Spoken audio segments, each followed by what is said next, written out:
getting late. All right. Currently, there are 3 deputies hired from outside Schoolcraft County. What are your thoughts on spending taxpayer dollars to hire deputies from surrounding counties? Well, I'd hire them from here if they were qualified. I was hiring MCO certified deputies. Those are police officers, and there were no qualified candidates from in county. I just hired a deputy from in county for corrections, and by the way, there's only 2, not 3. We have to have staff available to answer complaints. So, you know, I would have hired had there been somebody here that was qualified. There just was not anybody qualified. Okay. What are your plans to improve health care and safety of prisoners?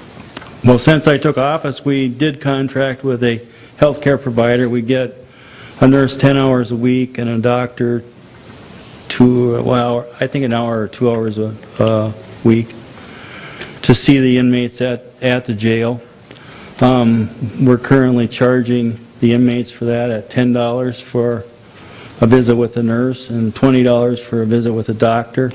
Plus, if they get medications, they get charged $10 a month for administering medications. We can't charge for medications, but we can charge for administering them or delivering them to them twice a day.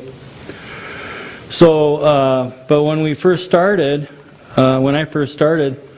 we spent about $65,000 on inmate health care, and my first 9 months we were able to reduce that by $20,000 by doing what John said, telling them to, you know, their hangnail wasn't that serious, their hand's not going to fall off. A common cold we deal with in a different way. We wouldn't send them up to the doctor. When we did send them up to the doctor, the hospital would, if they had a hangnail, would run an MRI and a CAT scan and put them on antibiotics, and it would cost the county a lot of money because the county was a good pay. So we cut back on by just managing, but I was making calls in the middle of the night that if I'd have made the wrong call one night, a guy would have died. So I was uncomfortable with that, and I finally was able to convince the county board to contract with a medical care provider that provides health care to just about every county in the Upper Peninsula. And through them, we've managed the health care and actually saved the county money. So, what else was there? It was health and safety.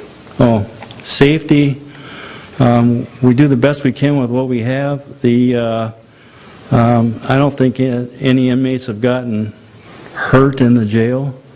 We did have one fight that I can remember that was squelched right away.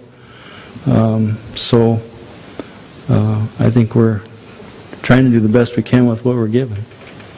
Okay. Now the other issue is programming. We don't have any room in the jail for programming, so we get, like, just about everybody that comes into the jail's got some kind of alcohol or drug dependence or problem, that if we had a place where we could run programming, we would be able to offer services so that maybe they'd get some help while they're in there.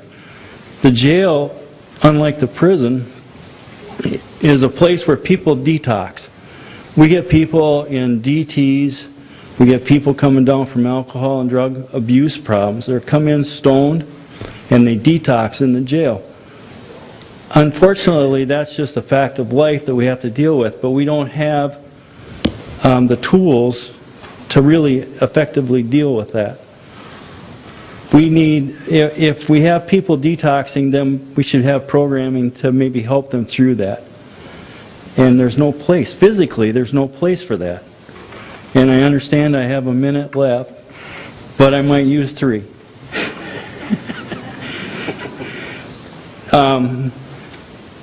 To have people locked up in a jail in a detox situation and not be able to effectively help them is painful for us to watch.